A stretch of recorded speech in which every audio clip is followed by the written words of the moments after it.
Hey Glendale, I'm Jonah Hemingway. And I'm Elise Fowler. On this episode, we take a look at a student podcast and a special fifth grader. All of this and more on the 5th episode of the Glendale 411.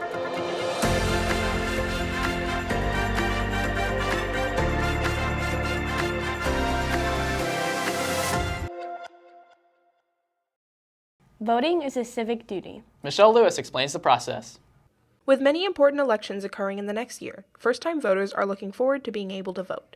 But many don't know the process of registering to vote or what the polling stations look like the day of an election. If you're a high school student, once you turn 17 and a half, you can get registered to vote. There's a number of ways to do it. One of the ways a lot of folks register to vote is, for example, they'll go to the local library here in Greene County, and we've got an application on our website that they can download and they can fill it out and send it in.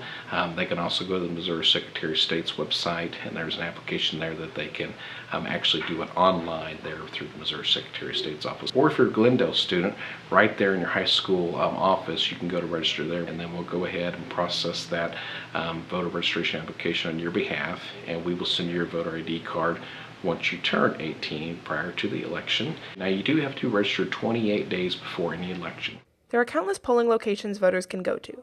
All voters are assigned a polling location based on their home address. Your assigned polling location can be found on your voter identification card.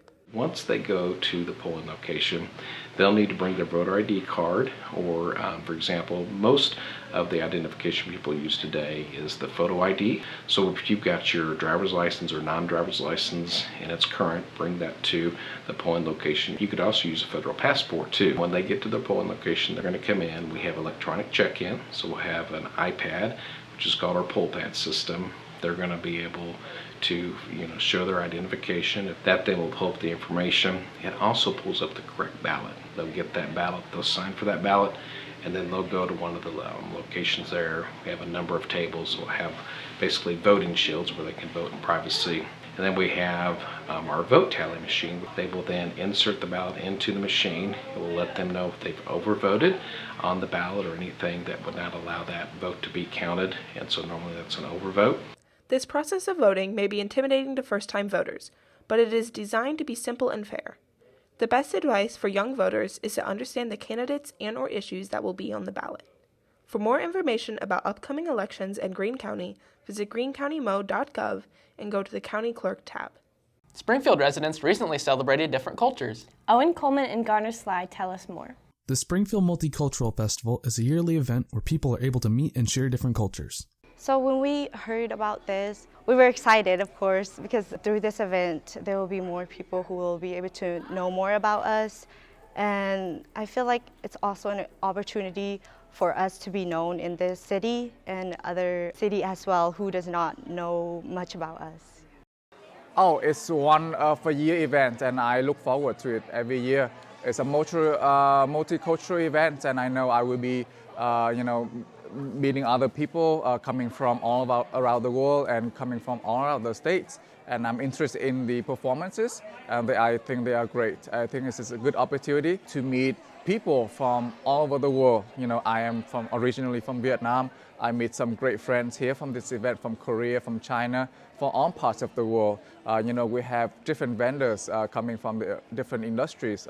In Springfield, we have the education sectors, we have the bank sectors, we have the retail sectors. So I think this is a great event for people to get to know each other. Even if you are local, there are locals representing here.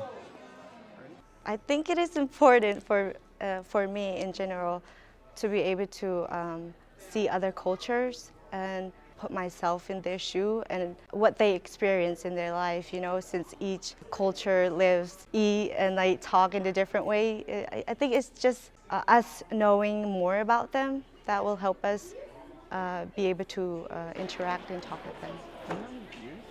It's an eye-opening event.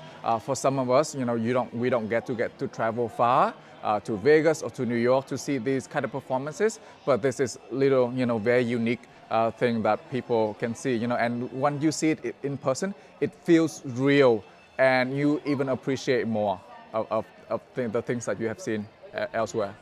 If you're interested in attending the Multicultural Festival next year, you can find them on Facebook for more information. One SPS fifth grader has demonstrated exceptional leadership this school year. Devin Noble has the story. Club Z, a nationwide tutoring company, annually recognizes students from across the nation for their leadership skills.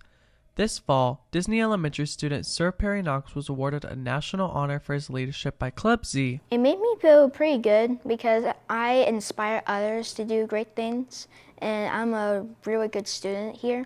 And I help other people if they need help or a friend.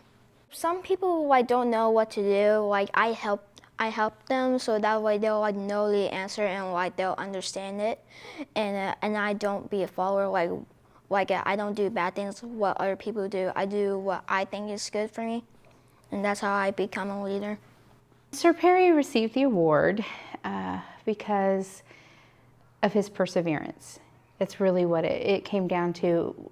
When I received the email, it was just after parent-teacher conferences, and his family had shared some things his mom had with me, and things I didn't realize, and I'm like, he works so hard, comes to school every day, and he has a smile on his face. And through any obstacle, he's just persevering. Well, some people helped me to get the award, but sometimes I kind of think that maybe they should get the award instead of me because they was the one who helped me guide me to get the award. His leadership probably impacts the classroom in real subtle ways.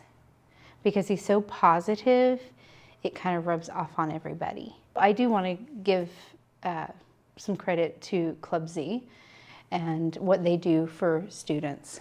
And Sir Perry is actually not tutored by them. This award is not necessarily for a Club Z kid.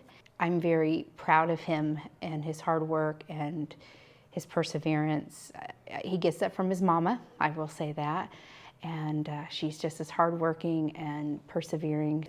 They're just a great family. And his positiveness inspires me. Podcasts are so popular that one Glendale senior is making his own. Lydia Appleby and I have the details. Leighton Wilson is a Glendale senior who is starting a podcast as a new addition to the 411. My podcast is called Somewhat of an Expert, and the topics really vary from guest to guest because if you think about it, really anything can relate back to movies. The guests I'm looking for on my podcast could be students, but most of the guests I'm looking for are teachers like Mr. Cunningham, Dr. Lynch, Miss Franklin, or Miss Scott. Leighton is a character. I've never had him in class, but he's just one of these people that can have a conversation about any manner of things. He just is one of those people that's really relatable, is a good communicator, and has a lot of interest areas. And so that's the kind of person that should have a podcast. I hope it starts conversations about race, representation. Those are all things that I know Leighton and I discussed in the very first episode of the podcast. So back in 8th grade, I started to listen to a bunch of podcasts, and freshman year, I just started to joke around, talking about that, I should just get one, and now it's becoming a reality. So far, Somewhat of an Expert has 2 episodes that can be found on the Glendale 411 YouTube page. Thanks for watching. Make sure to check us out on social media at the Glendale 411. Signing off, I'm Jonah Hemingway. And I'm Elise Fowler.